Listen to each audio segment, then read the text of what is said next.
বিসমিল্লাহির রহমানির রহিম। পরম করুণাময় ও অসীম দয়ালু আল্লাহর নামে শুরু। ومن أحسن قولا ممن دعا إلى الله وعمل صالحا وقال إنني من المسلمين।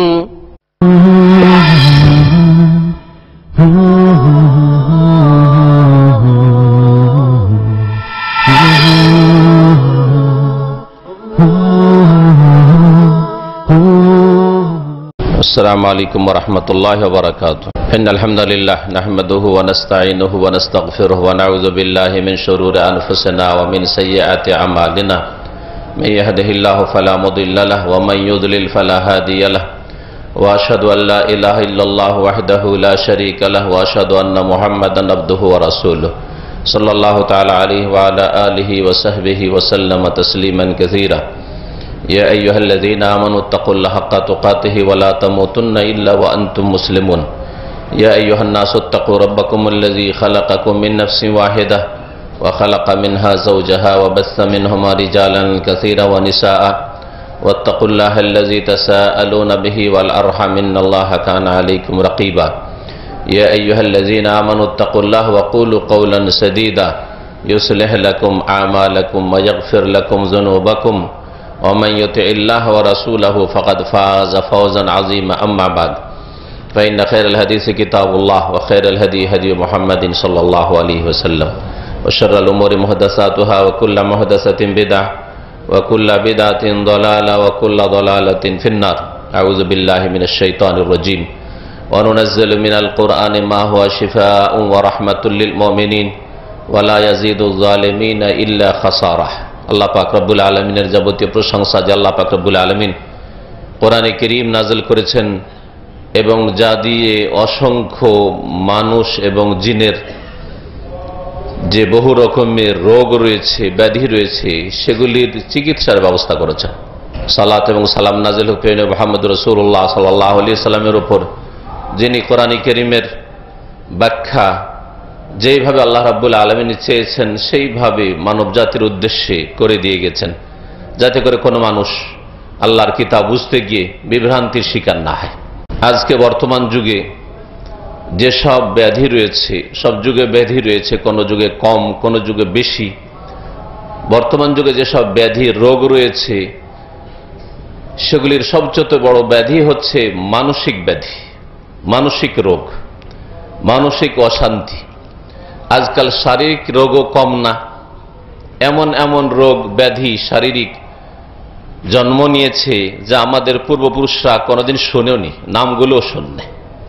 এগুলি হচ্ছে আল্লাহ রাব্বুল আলামিনের আযাব। এও তো শারীরিক রোগ, শারীরিক ব্যাধি। শারীরিক ব্যাধির চাইতে বড় কষ্টদায়ক ব্যাধি হচ্ছে মানসিক ব্যাধি, মানসিক পীড়া, যাতে মানুষ অশান্তিতে থাকে।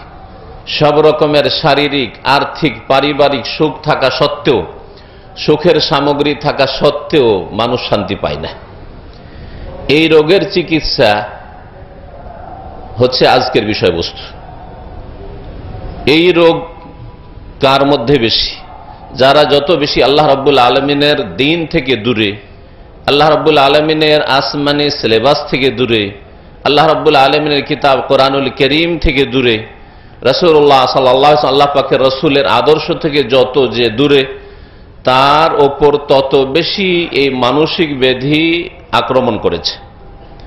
আর যারা যত বেশি আল্লাহ পাকের ইবাদত বন্দেগীর কাছাকাছি, যত বেশি রাসূলুল্লাহ সাল্লাল্লাহু আলাইহি ওয়াসাল্লামের আদর্শের কাছাকাছি, যত বেশি কোরআনে কারীমের কাছাকাছি, যত বেশি আল্লাহ রাব্বুল আলামিনের আদেশ নিষেধ মেনে চলে, তত বেশি মুক্ত থাকতে পারে এই মানসিক রোগ থেকে। আল্লাহ রাব্বুল আলামিন কোরআনে কারীমের কয়েকটি আয়াতে আল কোরআনুল কারীমকে শিফা, রোগের চিকিৎসা বলে আখ্যায়িত করেছেন। তার একটি আয়াত হচ্ছে সূরা বনী ইসরাঈলের সূরাতুল ইসরার, ওয়া নুনাজ্জিলু মিনাল কোরআনি মা হুয়া শিফা। মহান আল্লাহ বলছেন যে আমি কোরআনে কারীমে নাযিল করেছি এমন কিছু মা হুয়া শিফা, যাতে রয়েছে শিফা, আরোগ্য, চিকিৎসা। আল্লাহ রাব্বুল আলামিন এই কথা বলেননি যে তাতে শারীরিক ব্যাধির চিকিৎসা রয়েছে, না মানসিক ব্যাধির চিকিৎসা রয়েছে, পার্থিব চিকিৎসা রয়েছে, না পারলৌকিক চিকিৎসা রয়েছে, হৃদয়ের চিকিৎসা রয়েছে। আল্লাহ রাব্বুল আলামিন যেহেতু সবগুলিকে শামিল করেছেন, সেই জন্য কোনো একটিকে নির্দিষ্ট করে বলেন নাই। মা হুয়া শিফাউন, আর অনির্দিষ্ট না করে দিয়ে বলেছেন যাতে ব্যাপক শেফা রয়েছে, শেফাউন আজিম, তাতে ব্যাপক শিফা রয়েছে, চিকিৎসা রয়েছে। শিফা তাতে যেমন রয়েছে রোগাক্রান্ত হৃদয়ের কলবের, যেই কলবে যেই হৃদয়ে শিরক ঢুকে রয়েছে, বহুত্ববাদ ঢুকে রয়েছে, দরগার দুর্গা ঢুকে রয়েছে, যেই কলবে নেফাক, কপটতা, মোনাফিকি ঢুকে রয়েছে, দুইমুখী আচরণ ঢুকে রয়েছে, যেই কলবে কুফরি, নাস্তিকতা, আল্লাহ দ্রোহিতা ঢুকে রয়েছে, যেই কলবে পাপের কামনা বাসনা ঢুকে রয়েছে, যেই কলবে সংশয়ের ব্যাধি রয়েছে, যেই কলবে শাহওয়াত, কুপ্রবৃত্তির অনুসরণের ব্যাধি রয়েছে, সবগুলির শেফা, সবগুলির সম্পর্ক হচ্ছে কলবের সাথে, হৃদয়ের সাথে। এই সমস্ত ব্যাধিগুলি, রোগগুলি হচ্ছে এই হৃদয়ের কল্প, এই হৃদয়ের রোগ, কলবের ব্যাধি, অন্তরের পীড়া। প্রিয় নবী মুহাম্মদ রাসূলুল্লাহ সাল্লাল্লাহু আলাইহি ওয়াসাল্লাম এর জন্য বলেছেন, আলা শুনে রাখো, সহি হাদিস, ইন্না ফিল জাসাদি লামুদগাহ, শরীরের ভিতরে একটি গোস্তের পিণ্ড রয়েছে। শরীরে জাসাদ, এই দেহের ভিতরে একটি গোস্তের টুকরো রয়েছে। এজা সালোহাত সালোহাল জাসাদ কুল্লুহ, যদি এই গোস্তের টুকরোটি ঠিক থাকে তাহলে সালোহাল জাসাদ কুল্লুহ, তাহলে গোটা শরীরটাই ঠিক থাকবে।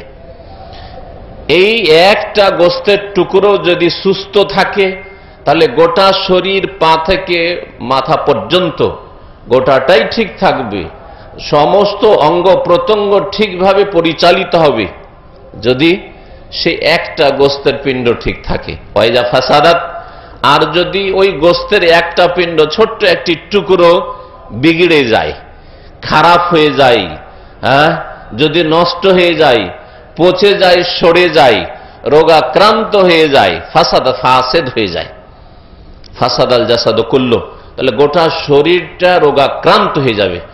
তখন আপনার চোখেও রোগ, ব্রেন বুদ্ধিতে চিন্তাতে রোগ, হাতেও রোগ, পায়েও রোগ, কানেও রোগ, নাকেও রোগ, মুখেও রোগ, জবানেও রোগ, সবকিছুতে রোগ। মানে সবকিছুই উল্টো দিকে চলবে, সবকিছুই এমন কাজ করবে যা আপনার ইহকাল পরকাল নষ্ট করবে। কলব যদি খারাপ হয়ে যায়, ফাসেদ হয়ে যায়, বিগড়ে যায়, তাহলে হাত পাও বিগড়ে যাবে।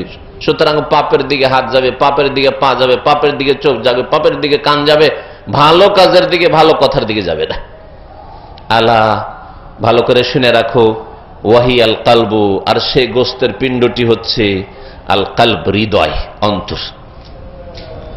সুতরাং এই কলবের চিকিৎসার জন্য আল্লাহ রাব্বুল আলামিন কোরআনে কারীম নাযিল করেছেন, এটা 1 নম্বরে রাখতে হবে। 2 নম্বরে কোরআনে কারীম আল্লাহ রাব্বুল আলামিন মনের শান্তির জন্য নাযিল করেছেন। মনের যে অশান্তি, মনের যে পীড়া, বিভিন্ন রকমের পীড়া, এই পীড়াগুলি, এই রোগগুলি যে তৈরি হয় বিভিন্ন কারণে তৈরি হয়।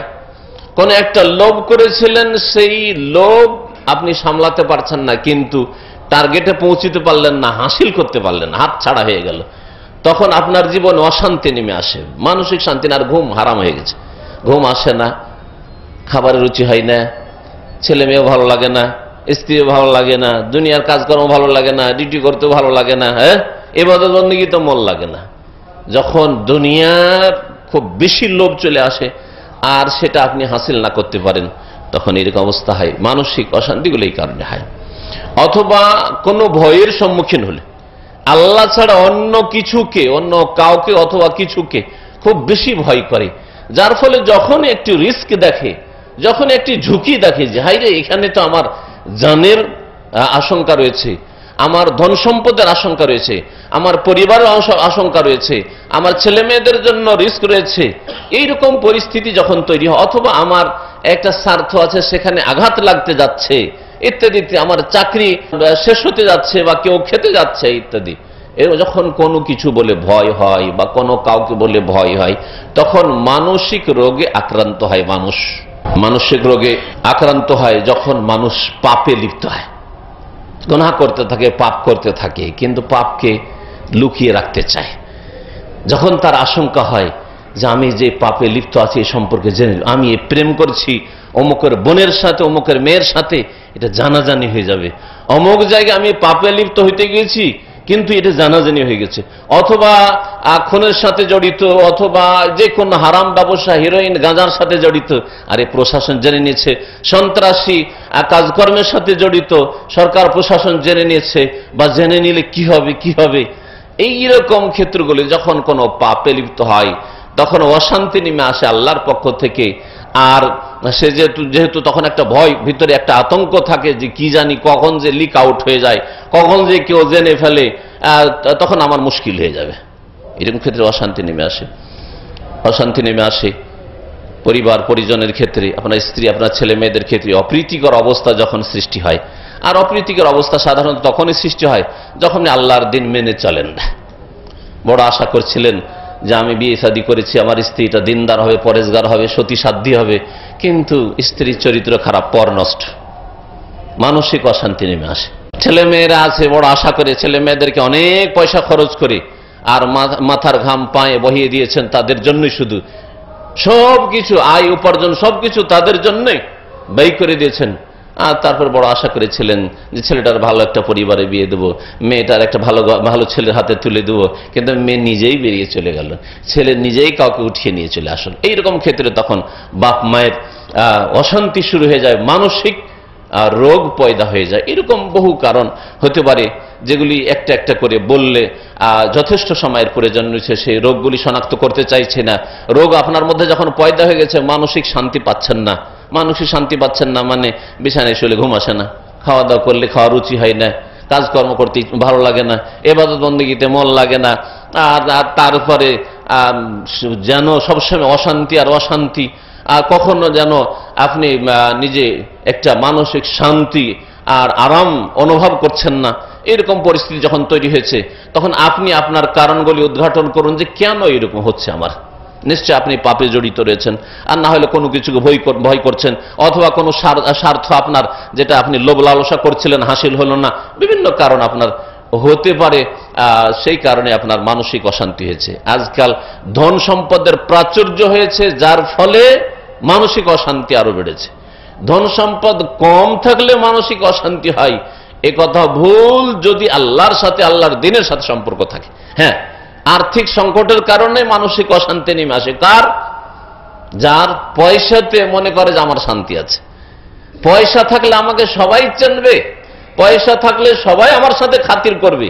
এইরকম ভাষা যাদের মুখের ভাষা, আর এইরকম মন মানসিকতা যাদের, যে পয়সাতে ইজ্জত বাড়ে, হ্যাঁ, নেতৃত্বে ইজ্জত বাড়ে, ইত্যাদি দুনিয়ার ভোগের সামগ্রীতে মান ইজ্জত বাড়ে, এইরকম ধ্যান ধারণা যাদের, তাদের অশান্তি হয় এইসবগুলিতে।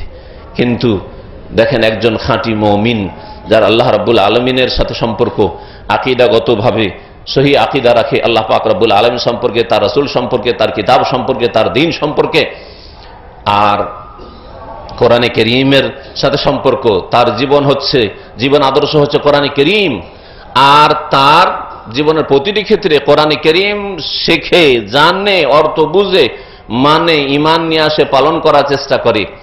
এইরকমই যারা রাসূলুল্লাহ সাল্লাল্লাহু আলাইহি সাল্লামের আদর্শের সাথে সম্পর্ক রাখে, রাসূলুল্লাহ সাল্লাল্লাহু আলাইহি সাল্লাম যা করেছেন সেটা হচ্ছে আমার করণীয়, যেটা তিনি করেননি, হ্যাঁ, দিন বলে সেটা আমার জন্য করণীয় না, বর্জনীয় সেটা। এইভাবে যারা ইসলামী জীবন গড়ে, তাদের এইরকম অশান্তি হবে না। তারপরে যাদের ইমানেরই একটা দিক রয়েছে, তাকদীর, ভাগ্য, ভালো মন্দ, তাকদীরের ক্ষেত্রে একজন মুমিনের সত্যিকার অর্থে তাকদীরে যদি বিশ্বাস থাকে, যে আল্লাহ রাব্বুল আলামিনের পক্ষ থেকে ভালোটা হয়ে থাকে, ভালো দিয়ে আল্লাহ রাব্বুল আলামিন পরীক্ষা করেন, আবার কখনো কখনো অপ্রীতিকর অবস্থা আল্লাহ সৃষ্টি করে, হ্যাঁ, অসন্তোষজনক হয় আমার জন্য, কষ্ট হলে তো কখনো কষ্টকে আপনি সাদরে গ্রহণ করবেন না, কিন্তু আল্লাহ রাব্বুল আলামিন যেহেতু আপনার ভাগ্যে জুটিয়েছেন কষ্ট দুঃখ, সেজন্য সেটাকে আপনাকে বরণ করে নিতে, মেনে নিতেই হবে। এইরকম, কিন্তু সেই ক্ষেত্রেও কোনো অভিযোগ নেই, কমপ্লেন নেই, বরং নবী করিম সাল্লাল্লাহু আলাইহি ওয়াসাল্লামের আদর্শ, কোরআনী আদর্শ, বালা মুসিবত আসলে ইন্না লিল্লাহি ওয়া ইন্না ইলাইহি রাজিউন, আল্লাহুম্মা আজরনি ফি মুসিবাতি ওয়া খুলুফ লি খায়রাম মিনহু, নবী করিম সাল্লাল্লাহু আলাইহি ওয়াসাল্লামের দোয়া, ইন্না লিল্লাহি মা আখাযা ওয়া লাহু মা আতা, যা দিয়েছেন তাও আল্লাহর, আর যা নিয়েছেন তাও আল্লাহর, ইত্যাদি ইত্যাদি। এই তাকদীর সম্পর্কে সঠিক যখন ঈমান থাকবে, তখন অপ্রীতিকর অবস্থায় অশান্তি, যেটা অশান্তির কারণ হতে পারে, তাতেও অশান্তি হবে না। এই মানসিক রোগের চিকিৎসা কোরআনে কারিমে রয়েছে। যেমন কোরআনে কারিমের বরকতের একটা দিক যে তাতে শারীরিক রোগ ব্যাধির চিকিৎসায় শরীয়ত সম্মত রুকিয়া ঝাড়ফুঁক রয়েছে। তাবিজ নাই, তাবিজ শিরক, তাবিজ গুমরাহি, তাবিজ ব্যবসা, আর ব্যবসা করুক আর না করুক ফিরিয়ে দিক, ইসলামে তাবিজের কোন স্থান নেই। কিন্তু রুকিয়া করা, সূরা ফাতিহা পড়ে নিজের শরীরে দম করা, সবচেয়ে ভালো নিজেকে নিজেই দম করা, হ্যাঁ, বা নিজের স্ত্রী পরিবারকে দম করা, অপরকে ভাড়া করে না নিয়ে এসে বা অপরের কাছে দরখাস্ত না করে, এটা সবচেয়ে ভালো, সবচেয়ে উত্তম কাজ। নবী করিম সাল্লাল্লাহু আলাইহি ওয়াসাল্লাম দ্বারা, সাহাবায়ে কেরাম দ্বারা, নবী সাল্লাল্লাহু আলাইহি ওয়াসাল্লামের আজওয়াজ মুতাহহারাত দ্বারা প্রমাণিত। কোরআনে কারীমে চিকিৎসা রয়েছে। আল্লাহ পাক বলছেন ওয়ানুনাজ্জিলু মিনাল কোরআনি মা হুয়া শিফা। এখন এই মানসিক শিফা, মানসিক রোগের চিকিৎসা কোরআনে কারীমে রয়েছে কিভাবে? সালাফগণের অনেকে বলেছেন যে মানসিক অশান্তি, যে কালাক, মানসিক অশান্তি, এই মানসিক অশান্তির চিকিৎসা ঈমানুন বিল্লাহ, আল্লাহর প্রতি বিশ্বাস। আল্লাহর প্রতি ঈমান যত বেশি আপনি মজবুত করবেন, তত মানসিক রোগ থেকে মুক্ত থাকবেন। সেই রোগ আপনার উপর হামলাই করতে পারবে না, আক্রমণই করতে পারবে না। আর যদি কখনো সেই রোগ কিছুটা আক্রমণ করে দেয়, তো আপনাকে কখনো জব্দ করতে পারবে না, আপনাকে কমজোর করে দেবে না। আক্রমণ করছে কিন্তু ডিফেন্স শক্তি, প্রতিরোধ শক্তি আপনার মধ্যে আছে, প্রতিরক্ষার ব্যবস্থা আছে, কারণ ঈমানী শক্তি মজবুত রয়েছে। শারীরিক রোগের ক্ষেত্রে আপনারা মেডিকেল সায়েন্স বুঝেন যে শরীরে যদি স্ট্রং থাকে, শরীরে যদি প্রতিরোধ শক্তি থাকে, তাহলে অনেক ভাইরাস হামলা করছে, প্রত্যেকের উপর হামলা করছে। আপনার উপরে একদিন হামলা করলো ভাইরাস, কিন্তু সেই ভাইরাস ধরল না। জ্বর সবাইকে হচ্ছে, সর্দি কাশি সবাইকে লাগছে, আপনাকে লাগলো না। কিন্তু আবার এমন সময় দেখা গেল যে ভাইরাস এমনভাবে আক্রমণ করলো যে প্রথম আপনাকে অ্যাটাক করলো, আপনি প্রথম বিছানা ধরে নিলেন। তাহলে বোঝা গেল যে শরীরে শারীরিক দিক থেকে প্রতিরোধ শক্তি কারো দুর্বল, কারো কমজোর, কখনো সবল, এরকম হয়। ঠিক তেমনি মানসিক রোগের প্রতিরোধক শক্তি যে আপনার ভিতরে আছে, সেটা হচ্ছে ঈমানুন বিল্লাহ, আল্লাহর প্রতি ঈমান। আল ঈমানু ইয়াজিদু ওয়া ইয়ানকুস। ঈমান নেকির কাজ করলে বাড়ে, ইয়াজিদু বিত্তাআত, নেকির কাজ বেশি বাড়ান ঈমান বৃদ্ধি পায়। ওয়া ইয়ানকুসু বিল মাসিয়াহ, এটা হচ্ছে আহলে সুন্নাত ওয়াল জামাতের আকীদা। আর যত গুনাহ বাড়বে তত বেশি ঈমান দুর্বল হবে, কমজোর হবে। তাহলে আপনার যদি ঈমান কমজোর হয়, তাহলে এর পিছনে কারণ হচ্ছে বিভিন্ন গুনাহ আপনার দ্বারা হচ্ছে, কথার গুনাহ, কাজের গুনাহ, অঙ্গ প্রত্যঙ্গের গুনাহ, অথবা অন্তরের গুনাহ, বিভিন্ন রকমের পাপ হচ্ছে, যার ফলে আপনার মধ্যে প্রতিরোধ শক্তি, যে মানসিক রোগ হামলা করছে, প্রতিরোধ শক্তি দুর্বল হয়ে যাচ্ছে। ঈমান বিল্লাহ। আরো বলেছেন তারা, ঈমানের পরে ইস্তিকামা, দিনের ওপর অটলতা। ইস্তিকামা মানে সোজা চলা। আল্লাহর প্রতি যখন ঈমান নিয়ে এসেছি, তখন আল্লাহর পথে আমি অবিচল থাকবো, অটল থাকবো, দৃঢ় প্রতিজ্ঞ হবে, ডানে বামে কোনো দিকে আমি যাব না। আল্লাহর পথ মানে হচ্ছে কোরআনুল কারীম এবং রাসূলুল্লাহ সাল্লাল্লাহু আলাইহি সাল্লামের হাদিস। এটা হচ্ছে আল্লাহ পাকের পথ। আল্লাহর পথ মানে কোনো ব্যক্তি নয়। আর আল্লাহর পথ মানে একমাত্র কোরআনে কারীম, যে আল্লাহর ওহী নাযিল করেছেন, এবং রাসূলুল্লাহ সাল্লাল্লাহু আলাইহি ওয়াসাল্লাম যাকে রাসূল করে পাঠিয়েছেন, যে কোরআন মানব জাতি পর্যন্ত ব্যাখ্যা বিশ্লেষণ করে পৌঁছে দাও, লিতুবাইয়িনা লিন-নাসি মা নুযিলা ইলাইহিম, যা নাযিল করা হয়েছে মানব জাতির উদ্দেশ্যে, তাদের জন্য তুমি বয়ান করে দাও, বিস্তারিত বিশদভাবে আলোচনা করে দাও। এই দায়িত্ব একমাত্র রাসূলুল্লাহ সাল্লাল্লাহু আলাইহি সাল্লামকে দেওয়া হয়েছে। সুতরাং রাসূলুল্লাহ সাল্লাল্লাহু আলাইহি সাল্লামের যুগে এমন কোন দ্বীনি বিষয় ছিল না, ধর্মীয় আমল ছিল না, আর সেটা আপনি ধর্ম বলে পালন করা শুরু করলেন, এটা কখনো ধর্ম হতে পারে না। সেটা হয় শিরক হবে, আর না হয় বিদআত হবে, ধর্মের নামে যদি করেন তাহলে। তো এই হচ্ছে ইস্তেকামা। তাহলে ঈমান সুন্দর করার পরে এই ঈমানের পথে, আল্লাহর পথে, আল্লাহর দ্বীনের পথে, কোরআনে কারীমের প্রতি আমল করতে গিয়ে ইস্তেকামা, সোজা চলা, পূর্ণাঙ্গ মুসলিম হওয়ার চেষ্টা করা, পূর্ণাঙ্গ রূপে কোরআন কারীমের বাস্তবায়ন করার চেষ্টা করা। আল্লাহ রাব্বুল কোরআন কারীমে ইস্তেকামত সম্পর্কে কয়েকটি আয়াত রয়েছে। ইন্নাল্লাযীনা ক্বালু রাব্বুনা আল্লাহ সুম্মা ইসতাকামু, যারা আল্লাহকে রব বলে মেনে নিল, বলে রব্বুনা আল্লাহ, তারপরে ইস্তেকামা করলো, সোজা চললো এই পথে। তাহলে বোঝা গেল শুধু মুসলিম নামে মাত্রে মুসলিম হওয়া আর আল্লাহকে আমি বিশ্বাস করি একটা হিন্দু বিশ্বাস করে না, হ্যাঁ, এইটুকু ঈমান নয়, এটুকু ঈমান নয়। ইস্তেকামা সোজা এই পথে চলছেন আপনি, ডানে বামে যেখানে সুযোগ পাচ্ছে সুদের, ঘুষের, বেঈমানি, আত্মসাৎ আর নিজের স্বার্থ হাসিল হবে, সুতরাং কাউকে খুন করে দাও। গাঁজা, হেরোইন আর হারাম হালালের কোনো পার্থক্য নেই। এটা কাফেরের জীবন, মুসলিমের জীবন হচ্ছে সোজা চলবে এই পথে, যেটা হচ্ছে তার রাজপথ, জান্নাতের পথ। আল্লাহ তাদের সম্পর্কে বলেছে ফালা খাউফুন আলাইহিম, তাদের কোনো ভয় নেই। যার ভয় নেই তার মানসিক রোগ আবার কিসের আছে? ওয়ালা হুম ইয়াহজানুন, তাদের কোনো দুশ্চিন্তা নেই। দুশ্চিন্তা নেই তো আর মানসিক রোগ কিসের আছে? মানসিক পীড়া কিসের আবার আছে? অশান্তি আবার কিসের আছে? অনিদ্রা আবার কিসের আছে? আমার জীবনে শান্তি পাই না, শান্তি পাই না, এইসব কথা আবার কিসের আছে? ফালা খাউফুন আলাইহিম ওয়ালা হুম ইয়াহজানুন। অন্য জায়গায় আল্লাহ বলছে তাতানাজ্জালু আলাইহিমুল মালায়েকা আল্লা তাখাফু ওয়ালা তাহজানু, যারা রবকে মেনে নেওয়ার পরে কি করে? ইস্তেকামা করে, সোজা চলে এই পথে। আল্লাহর ফেরেশতারা নেমে আসেন দুনিয়া এবং আখিরাতে, তাফসীরকাররা বলছেন, আর বলে আল্লাহ তাখাফু, কোনো ভয় নেই, ওয়ালা তাহজানু, কোনো চিন্তা নেই। তাহলে মানসিক রোগ আবার কিসের? মানসিক রোগই তো পয়দা হয় ভয়ে, না হয় চিন্তায়।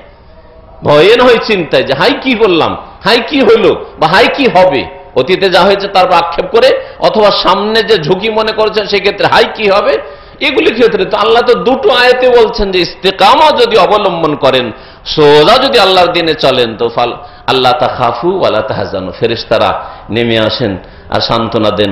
হাসরের মাঠেও আসবেন, বিচার দিবস আসবেন, আর ইন্দাল মওত, মওতের সময় আসবেন ফেরেশতারা। আল্লাহ তাখাফু ওয়ালা তাহজানু। আর এখন আমাদের সুস্থ অবস্থায়, বিপদ্দশায়, যদি আমরা টের পাই না যে ফেরেশতারা আমাদেরকে বলছেন যে আল্লাহ তাখাফু ওয়ালা তাহজানু, কিন্তু আমাদের অবস্থা টের পাচ্ছে। একজন মুমিন, সত্যিকার অর্থ মুমিন, যারা দিনের উপর অটল, তার অল্পতেই কেন এত শান্তি, অল্পতে শান্তি, আমার এতগুলো তারপরে কেন শান্তি নেই? এটা আমাদের অবস্থা, আমাদের অবস্থা বলছে যে শান্তি আল্লাহর প্রতি ঈমানে আছে, রাব্বুনা আল্লাহ বলাই আছে, সুম্মাস্তাকামু, আর দিনের উপর অটলতাই রয়েছে। মানসিক রোগের চিকিৎসা 3 নম্বর রয়েছে নামাজে, 5 ওয়াক্ত সালাত। 5 ওয়াক্ত সালাতই 4 করে দিবেন, মাইনাস করে দিবেন। ফজর পড়বেন না, ফজর পড়বেন না, বলছে আমি নফল পড়ি খুব, আমি 5 বারে 17 রাকাত ফরজ পড়তে পারি না, কিন্তু এশার নামাজে বিদাতীদের মতো 17 রাকাত পড়ি। এইরকম নামাজ আল্লাহ কবুল করবেন না। এইটা নবী নিয়ে আসেননি, এইভাবে নবী নামাজ নিয়ে আসেননি। নবী সাল্লাল্লাহু আলাইহি ওয়াসাল্লাম মেরাজ থেকে যে নামাজ নিয়ে আসে, এটা ফরজ নামাজ, 5 বারে 17 রাকাত ভাগ করে, এটা ফরজ, বাধ্যতামূলক, এটা সর্বনিম্ন আদায় করতে হবে। তারপরে নফল কি পড়বেন 17 কেন, আপনি আরো বেশি শত শত পড়তে থাকেন সারা রাত। হ্যাঁ, যদি আপনার আর কোনো কাজ না থাকে, আর দায়িত্ব না থাকে, না স্ত্রীর দায়িত্ব, না আপনার ঘুমাবার প্রয়োজন রয়েছে, সারা রাত আপনি ইবাদত করেন। কুমিল লাইলা ইল্লা কালিলা নিসফাহু আও ইনকুস মিনহু কালিলা আও জিদ আলাইহি ওয়া রাত্তিলিল কুরআন তারতিলা। খুব তাহাজ্জুদ পড়েন, কিন্তু তাহাজ্জুদ তো পড়বেন মাঝে মাঝে, আর আবার ফজরও মাঝে মাঝে ছাড়বেন। এইরকম মুসলিম আল্লাহ চান না, এইরকম মুসলিম আল্লাহ পাক রব্বুল আলামিন চান না, এইরকম তাহাজ্জুদ গুজার আল্লাহ পাক চান না। আর এই লোকদের জন্য শান্তি নেই। কোন নামাজে শান্তি রয়েছে? প্রথম ফরজ, আমার 8 ঘন্টা ডিউটি, আমার 8 ঘন্টা ডিউটি করে নেব, এটা হচ্ছে হ্যাঁ মালিককে রাজি রাখার তরিকা। তারপরে ওভারটাইম যদি আমার কাছে অফার করে, আমি পারলে করলাম, না হলে আমি ব্যস্ত আছি, পারবো না, কোনো অসুবিধা নেই। আর যদি আমি পারি তো বলো ঠিক আছে, ঠিক আছে, অসুবিধা নেই। বোঝা গেছে? বাইরে কোথাও ভালো বেটার চান্স পাচ্ছি, পার্ট টাইম করার সুযোগ পাচ্ছি, আমার সময় হলে করলাম, না হলে করলাম না। কেউ কিছু বলতে পারবে? কেউ কিছু বলতে পারবে না। কিন্তু আপনি বললেন না, 8 ঘন্টা ডিউটিতে আমি চুরি করব, 8 ঘন্টা ডিউটিতে আমি ধোকাবাজি করব, আর ফোরম্যান সুপারভাইজারকে ধোকা দেব, আর মালিকের চোখে ধুলো দেওয়ার চেষ্টা করব। আর তারপরে যখন ওভারটাইমের যখন অফার আসবে, তখন এসে স্যার আমি ওভারটাইম করতে চাই, চলবে? কখনো চলবে না। আর বাইরে কাজের সুযোগ পাচ্ছি, আর ডিউটির মাঝখানে গিয়ে পার্ট টাইম করছি, এরকম করলে চলবে? কখনো চলবে না। তো বলছিলাম যে নামাজে মানসিক রোগের চিকিৎসা রয়েছে। নামাজ, প্রিয় মুহাম্মদ রাসূলুল্লাহ সাল্লাল্লাহু আলাইহি ওয়াসাল্লাম বলতেন, ওয়াজুইলাত কুররাতু আইনি ফিস সালাহ, আমার চক্ষু শীতল হয় নয়ন জুড়াই, হ্যাঁ, চোখ ঠান্ডা হয় কিসে? আসসালাত, সালাতে। নবী করিম সাল্লাল্লাহু আলাইহি ওয়াসাল্লাম বলছেন হুব্বাবা ইলাইয়া মিনাদ দুনিয়া সালাসা, তিনটি জিনিসকে আমার কাছে প্রিয় করা হয়েছে আল্লাহর পক্ষ থেকে, মানে তিনটি জিনিসকে আমি খুব ভালোবাসি, তিনটি জিনিসকে আমি ভালোবাসি। কি বলতে পারেন? আন-নিসাউ, স্ত্রীকে ভালোবাসি। স্ত্রীকে ভালোবাসা আপনার দিন। রাসূলুল্লাহ সাল্লাল্লাহু আলাইহি ওয়াসাল্লাম ভালোবাসতেন, আপনি আপনার স্ত্রীকে ভালোবাসবেন। কিন্তু আপনার স্ত্রীর ভালোবাসা যদি তাগুতি চরিত্রে পরিণত হয়, মানে আপনার বাপ মায়ের চাইতে বেশি প্রাধান্য পেয়ে গেল, চলে তাগুত হয়ে গেলেন, আপনি সীমালঙ্ঘন করলেন। হ্যাঁ, ওয়াজতানিবুত তাগুত, তাগুতি আচরণ থেকে বাঁচো। হ্যাঁ, তাগুতের আনুগত্য থেকে বাঁচো। হ্যাঁ, স্ত্রীর ভালোবাসা ফজর নামাজের প্রাধান্য পেয়ে গেল। স্ত্রীর ভালোবাসা আপনাকে হারাম খেতে, হারাম কাজ করতে বাধ্য করলো, ইত্যাদি। তাহলে না, কিন্তু আপনার আল্লাহ রাব্বুল আলামিনের পক্ষ থেকে যে নির্ধারিত সীমানা রয়েছে, সীমানার মধ্যে থেকে স্ত্রীকে ভালোবাসা, এটা দিন। আর নেশা ও তিল, আর সুগন্ধি আতরকে খুব ভালোবাসি। রাসূলুল্লাহ সাল্লাল্লাহু আলাইহি ওয়াসাল্লাম 2 নম্বরে আতরকে ভালোবাসতেন, আর 3 নম্বরে নামাজ উল্লেখ করেছেন। আর দুটোর ক্ষেত্রে এই কথা বলেননি যে আমার চক্ষু ঠান্ডা হয় স্ত্রীকে দেখলে, আমার চক্ষু ঠান্ডা হয় আতর লাগালে, এ কথা বলেননি। কিন্তু কি বলছেন 3 নম্বরে? ওয়াজুইলাত কুররাতু আইনি ফিস সালাহ, নামাজকে ভালোবাসি কিন্তু আমার চক্ষু ঠান্ডা অন্যগুলিতে হয়। তিনটিকে ভালোবাসি কিন্তু তিনটার মধ্যে কোনটাতে চক্ষু ঠান্ডা হয়? নামাজে চক্ষু ঠান্ডা হয়, স্ত্রীর দিকে দেখলে চোখ ঠান্ডা হয় না। আমার ওই আতর আর সুগন্ধি, ভালো ভালো দামি দামি সুগন্ধি লাগালে, মৃগনাভি আর উদ, হ্যাঁ, এইগুলিতে চক্ষু ঠান্ডা হয়নি, চক্ষু শীতল হয় আমার নামাজে। নামাজে মনের শান্তি হাসিল হয়। মুহাম্মদ রাসূলুল্লাহ সাল্লাল্লাহু আলাইহি সাল্লাম একবার না বহুবার বলতেন বেলালকে, যখনই আজান হয়েছে বা আজানের সময় হতে যাচ্ছে, আজান হয়েছে একামত হয়নি হয়তো, অথবা আজান এখনো হয়নি, আজান দেয় না কেন, তখনকার যুগে তো ঘড়ি ছিল না যে ঘড়ি দেখে বুঝতে পারছে আর 1 মিনিট বাকি, 2 মিনিট বাকি, 3 মিনিট বাকি, তখন তার ওই সব বুঝার উপায় ছিল না, আনুমানিক, তাই না? বেলাল রাদিয়াল্লাহু তাআলা রাসূলুল্লাহ সাল্লাল্লাহু আলাইহি ওয়াসাল্লাম মুয়াজ্জিন বেলালকে বলতেন, আকিমিস সালাহ ইয়া বেলাল, হে বেলাল নামাজের ইকামত দাও, নামাজের আজান দাও। আরেহনা বিহা ইয়া বেলাল, নামাজের দ্বারা আমাকে শান্তি দাও। রাহাতুন মানে আরাম, বিশ্রাম, নামাজের দ্বারা আমাকে মানসিক শান্তি দাও। স্পষ্ট তাহলে হাদিস যে নামাজের মাধ্যমে কি হয়? মানসিক শান্তি হাসিল হয়। আর আপনি সত্যি পরীক্ষা করে দেখেন, সত্যিকার অর্থ যদি নামাজ খুশুর সাথে পড়েন, বিনয়ী হয়ে পড়েন, আল্লাহ অভিমুখী হয়ে নামাজ পড়েন, নামাজের মতো নামাজ, এ হচ্ছে আমার বিদায়ী নামাজ, এ হচ্ছে আল্লাহর সাথে আমার নির্জনে একাকী কথা বলা, মুনাজাত আল্লাহর সাথে নামাজের ভিতরে, এই রকম যদি নামাজ পড়েন তাহলে তাতে অবশ্যই মানসিক শান্তি রয়েছে, আর মানসিক রোগের চিকিৎসা রয়েছে। মানসিক রোগের চিকিৎসা রয়েছে আল্লাহ পাকের জিকির আজকারের স্মরণে। ফরজ জিকির আজকার, ইবাদত বন্দিগুলি ফরজ ইবাদত, আর আল্লাহ রাব্বুল আলামিন নামাজকে জিকির বলেছেন। নামাজ সবচেয়ে বড় জিকির। নামাজের মাধ্যমে আল্লাহকে সবচেয়ে বেশি জিকির করা হয়, সবচেয়ে বেশি স্মরণ করা হয়। জিকরুল্লাহ মানে কোরআনে কারীম, কোরআনে কারীম জিকির, কোরআনের বহু আয়াত আল্লাহ জিকরুন, হাযা জিকরুন, এই হচ্ছে উপদেশ। ওয়া আনজালনা ইলাইকা যিকরা, জিকির নাযিল করেছি। ইন্না নাহনু নাযালনা যিকরা, আমি জিকির উপদেশ নাযিল করেছি, মানে সুবহানাল্লাহ আলহামদুলিল্লাহ নাযিল করেছি, আমি কোরআন নাযিল করেছি।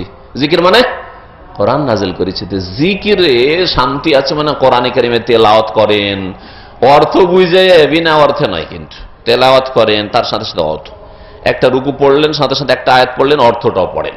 আল্লাহ কি বলছেন আপনাকে, আপনার মতো লোকদেরকে কি বলছেন, কোন রোগের চিকিৎসাতে রয়েছে, কোন ক্ষেত্রে সংশোধন রয়েছে, কোরআন তরজমা তাফসীর সহ পড়েন আপনি।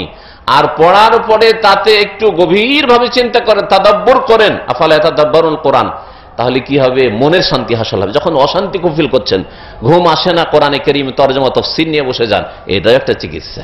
কেউ নামাজ শুরু করছে, এটা একটা চিকিৎসা। জি, কেউ আল্লাহকে ভয় করছে, তাকওয়া, এটাও একটি চিকিৎসা। আল্লাহকে ভয় করছে, আল্লাহর ভয়ে আল্লাহর সামনে কান্না করছে, সেজদায় পড়ে পড়ে অথবা হাত তুলে, এগুলি হচ্ছে মানসিক অশান্তির জন্য চিকিৎসা স্বরূপ। জিকিরের আরেকটি দিক হচ্ছে, জিকির যেমন কোরআনে কারীম, তেমন আমি একেবারে না করছি না যে সুবহান আলহামদুলিল্লাহ জিকির নয়। জিকির আল্লাহকে স্মরণ করা, নফল মুস্তাহাব জিকির আজকার, সুবহানাল্লাহি আলহামদুলিল্লাহি ওয়া লা ইলাহা ইল্লাল্লাহ আল্লাহু আকবার ওয়া লা হাওলা ওয়া লা কুওয়াতা ইল্লা বিল্লাহ সুবহানাল্লাহি ওয়া বিহামদিহি সুবহানাল্লাহিল আযীম। ইউনূস আলাইহিস সালামের দোয়া, লা ইলাহা ইল্লা আনতা সুবহানাকা ইন্নী কুনতু কোরআনে কারীমে রয়েছে আরো যে দুশ্চিন্তা দূর করার জন্য বা বালা মুসিবত দূর করার জন্য বা কেউ ষড়যন্ত্র করছে আপনার বিরুদ্ধে সব দূর করার জন্য উহাউযু আমরি ইলাল্লাহ ইন্নাল্লাহা বাসীরুম বিল ইবাদ, এইরকমই কোরআনে কারীমের শিক্ষা দেওয়া দোয়া রয়েছে হাসবুনাল্লাহু ওয়া নি'মাল ওয়াকিল বা হাসবিয়াল্লাহু লা ইলাহা ইল্লাহু আলাইহি তাওয়াক্কালতু ওয়া হুয়া রাব্বুল আরশিল আযীম। এরকম বহু দোয়া কোরআনে কারীমে রয়েছে, আর বহু দোয়া রাসূলুল্লাহ সাল্লাল্লাহু আলাইহি সাল্লামের হাদিসে রয়েছে। ইউনুস আলাইহিস সালামকে যদি মাছের পেটের অন্ধকার, রাতের অন্ধকার, সমুদ্রের সাগরের অন্ধকার, যুলুমাত ফানাদা ফি যুলুমাত, ত্রিপুল অন্ধকার থেকে আল্লাহ যদি উদ্ধার করতে পারেন, তো আপনাকে আমাকে সামান্য দুশ্চিন্তা থেকে আল্লাহ কি উদ্ধার করবেন না? ফাস্তাজাবনা লাহু, আল্লাহ রাব্বুল আলামিন বলছেন জান্নুন ওই মাছওয়ালা নবী ইযহাবা মুগাযিবান ফাজালনা আন্নাল নাকদির আলাই, অসন্তুষ্ট হয়ে জাতির ওপর চলে গেছিলেন, গ্রাম ছেড়ে দেশ ছেড়ে, আর ভেবেছিলেন যে আল্লাহ হয়তো এই ক্ষেত্রে পাকড়াও করবেন না, ধরবেন না। ভাবতেই পারিনি যে আল্লাহ এরকম করে ধরে নেবেন যে ওহী এলো না, তুমি তাড়াতাড়ি কেন গেলে, আমি যখন হুকুম করতাম তখন যেতে তুমি ছেড়ে। তারপরে মাছের পেটে চলে গেলেন। ফানাদা ফি যুলুমাত, এই ত্রিপুল অন্ধকারে আল্লাহকে ডাকছিলেন এই বলে যে লা ইলাহা ইল্লা আনতা সুবহানাকা ইন্নী কুনতু মিনাজ জালিমিন। দোয়া কত সুন্দর দোয়া, এই নয় যে লম্বা লম্বা দোয়া 10 মিনিট 15 মিনিট আধা ঘন্টার দোয়া, আর সেই দোয়াতে আল্লাহ আমাকে মাছের পেট থেকে উদ্ধার করবে, মাছের কথাটি নিয়েও দোয়াতে আছে কি লা ইলাহা ইল্লা আনতা, আল্লাহ তোমার ছাড়া কোনো সত্য মাবুদ নেই, সুবহানাকা তুমি সমস্ত ত্রুটি থেকে, ভুল থেকে, ভ্রান্তি থেকে আর ঘাটতি থেকে মুক্ত, আর আমি ত্রুটি যুক্ত, আমার দোষ আছে, আমি ভুল করেছি, তুমি কখনো ভুল করো না, তুমি আমাকে মাছের পেটে পাঠিয়ে ভুল করনি, আমি কিছু ভুল করেছি যার ফলে মাছের পেটে আসতে হয়েছে, সুবহানাকা। এই একটু কথাতে এত কথা আছে। ইন্নী কুনতু মিনাজ জালিমিন, আমি জালেমদের দলে শামিল হয়ে গেছি, আমি অন্যায় করেছি, আল্লাহ তুমি কোনো অন্যায় করনি, আল্লাহ আল্লাহ তুমি আমাকে মাফ করে দাও। এই কথা এখানে নাই, কিন্তু আল্লাহ আমাকে মাছের পেট থেকে উদ্ধার করো। আল্লাহ বলছে ফাস্তাজাবনা লাহু, আমি ইউনুস আলাইহিস সালামের দোয়া শুনলাম, ডাকে সাড়া দিলাম। ওয়া নাজ্জাইনাহু মিনাল গাম্মে, আর তাকে শোক থেকে, দুঃখ থেকে, দুশ্চিন্তা থেকে মুক্ত করলাম। আর শুধু ইউনুসের সাথেই সেটা খাস নয়, ওয়া কাযালিকা নুনজিল মুমিনিন, আর এইভাবে যত মুমিন মুসলিম নরনারী কিয়ামত পর্যন্ত আসবে সকলকে আমি মুক্ত করব, নাজাত দেব বালা মুসিবতের ক্ষেত্রে, মানসিক রোগ থেকে, শারীরিক রোগ থেকে, সমস্ত রকমের বিপদ আপদ থেকে, যদি আমাকে এইভাবে ডাকে। সুতরাং এগুলি হচ্ছে জিকির, কোরআনে কারীমের জিকির। আর আমাদের দেশে জিকির মানে বিদাতি জিকির।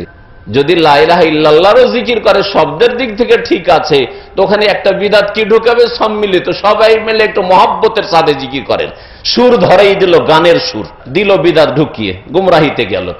আর না হইলে ওইটাকে কাটছাট করবে, ইল্লাল্লাহ ইল্লাল্লাহর জিকির, হাফ জিকির, অসম্পূর্ণ বাক্য দিয়ে জিকির। আপনার বাপ মাকে অসম্পূর্ণ কথা দিয়ে রাখেন না, আব্বাজি আব্বাজি আব্বাজি করেন না, শুধু করেন কি পূর্ণাঙ্গ কথা বলেন আপনি, একটা সেন্টেন্স বলেন, তাতে সন্তুষ্ট হয়, আর আপনিও নিজে সন্তুষ্ট হন যে একটা অর্থবোধক একটা বাক্য বললাম, তাহলে আপনি মনের শান্তি পাচ্ছেন। কিন্তু আল্লাহর সাথে কত বড় বেয়াদবি, অসম্পূর্ণ কথা, ইল্লাল্লাহ ইল্লাল্লাহ, কিন্তু আল্লাহ কিন্তু আল্লাহ কিন্তু আল্লাহ কিন্তু আল্লাহ। এ হলো জিকির বিদাতপন্থীদের, দিল বিদাত ঢুকিয়ে জিকির মানে বিদাত করা। আর না হলে ওর চাইতে শর্ট একবারে আল্লাহু আল্লাহু, আল্লাহ আল্লাহ আল্লাহ আল্লাহ, ব্যাস এটা জিকির, ইসলামিক জিকির, অনইসলামিক জিকির, এগুলো বিদাতি জিকির, গোমরাহির জিকির। এটা কি রাসূলুল্লাহ সাল্লাল্লাহু আলাইহি ওয়াসাল্লাম আদর্শ যে মানসিক শান্তি পাবে?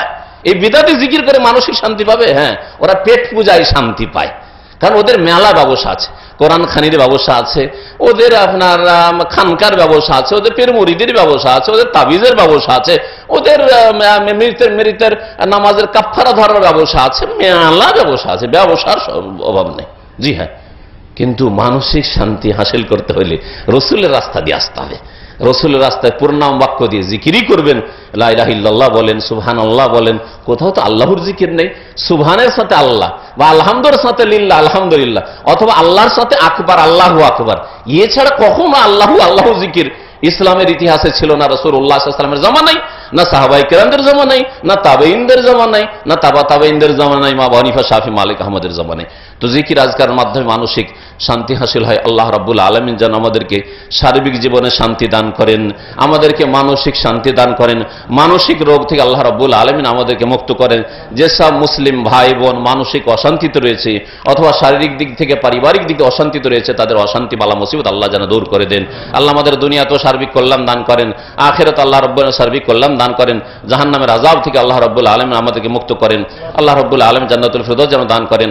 রব্বানা আতিনা ফিদ দুনিয়া হাসানাহ ওয়া ফিল আখিরাতি হাসানাহ ওয়া কিনা আযাবান নার। সুবহানা রাব্বিকা রাব্বিল ইজ্জাতি আম্মা ইয়াসিফুন ওয়া সালামুন আলাল মুরসালিন ওয়া আলহামদুলিল্লাহি রাব্বিল আলামিন।